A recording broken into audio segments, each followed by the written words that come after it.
Assalamualaikum warahmatullahi wabarakatuh. Waalaikumsalam warahmatullahi wabarakatuh. Alhamdulillahilladzi arsalana rasulahu bil haqqi liyudhhirahu 'ala dini kulli wa kafa billahi shahida. Asyhadu an la ilaha illallah wa asyhadu anna Muhammadan abduhu wa rasuluhu la nabiyya ba'dahu. Puji syukur kita panjatkan kepada Allah Subhanahu wa taala karena berkat nikmatnya kita bisa berada di kelas ini dengan keadaan sehat walafiat. Salawat serta salam lalu kita ucapkan kepada Nabi Muhammad SAW karena beliaulah yang telah membawa umat manusia dari alam jahiliyah menuju alam yang terang benderang seperti sekarang ini. Baik anak-anak, sebelum kita memulai pembelajaran, alangkah baiknya kita berdoa terlebih dahulu. Tolong ketua kelasnya pimpin doa terlebih dahulu. Sebelum kita belajar, mari kita berdoa sama-sama. Terus lihat yang kita masing-masing. Mulai.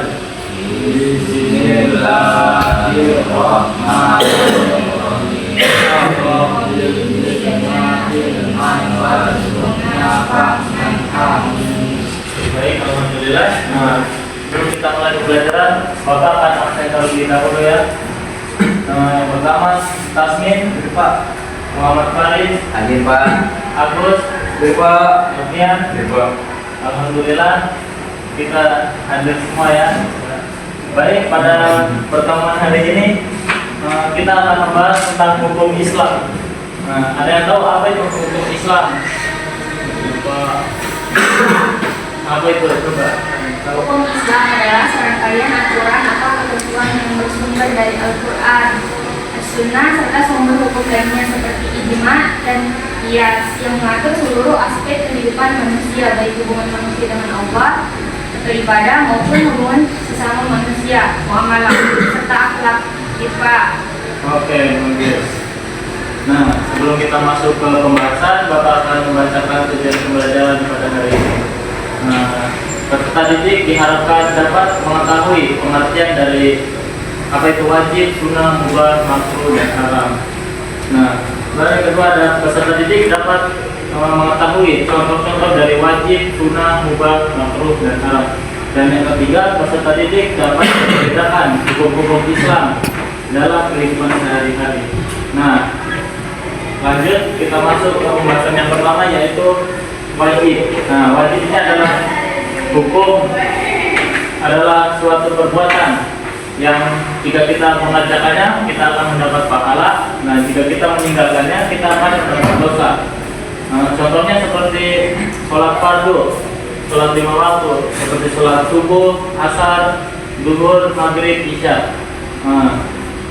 Nah, dasar hukumnya ada di surah Al-Baqarah ayat 43. Coba siapa yang bisa membacakannya? Al-Baqarah ayat 43.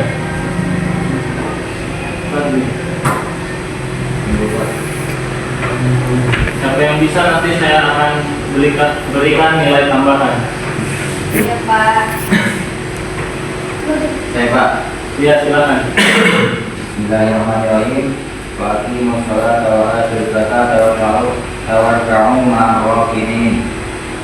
Yang artinya itu tegakkanlah sholat, naikkanlah sholat, dan rukuklah beserta orang-orang yang rukuk. Baik, terima kasih. Nah, di ayat itu sudah dijelaskan kalau kita disuruh untuk menegakkan sholat, menunaikan zakat, dan berrukuk. Jadi dari situ tadi kita sudah melihat bahwa kita itu ditegaskan untuk mengerjakan sholat, zakat, dan lain-lain. Lalu selanjutnya yang kedua ada sunnah. Nah, sunnah ini adalah kebiasaan, ucapan, perbuatan atau persetujuan dari Nabi Muhammad SAW yang menjadi teladan bagi kita semua. Nah, sunnah juga bisa berarti adalah anjuran yang jika kita kerjakan kita mendapat pahala dan jika kita tinggalkan kita tidak berdosa. Contohnya seperti sholat sunnah rawatib, yaitu sholat sunnah seperti ba'diyah, qobliyah. Nah, itu jika kita mengerjakannya kita mendapat pahala, tapi jika kita tidak mengerjakannya kita tidak mendapat dosa. Nah, lanjut yang selanjutnya ada mubah. Nah, mubah ini adalah perbuatan yang diperbolehkan dalam Islam. Jika kita tidak mendapat pahala maupun dosa jika kita mengerjakannya atau meninggalkannya.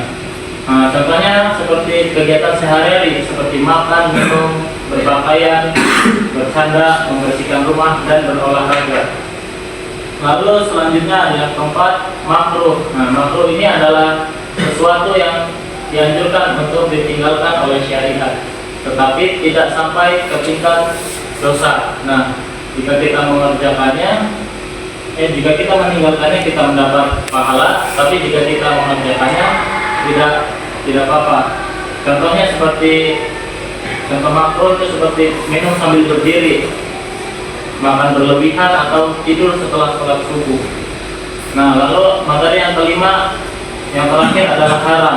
Nah, haram ini adalah segala sesuatu yang dilarang oleh hukum Islam, baik makan, minum,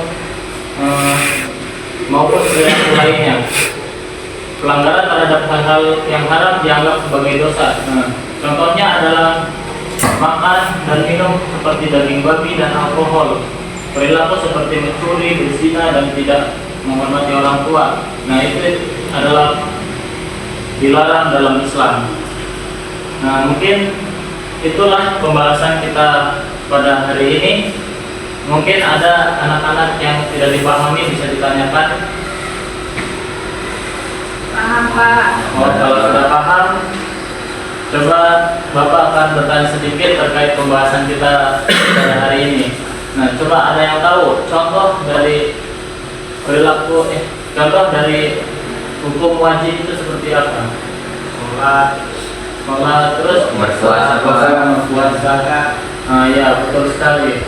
Nah, saya kira kalian sudah paham terkait materi pada hari ini. Bapak mungkin cukupkan untuk pertemuan hari ini. Mungkin demikian yang dapat saya sampaikan. Saya akhiri. Bila taufiq hidayah. Assalamualaikum warahmatullahi wabarakatuh. Waalaikumsalam.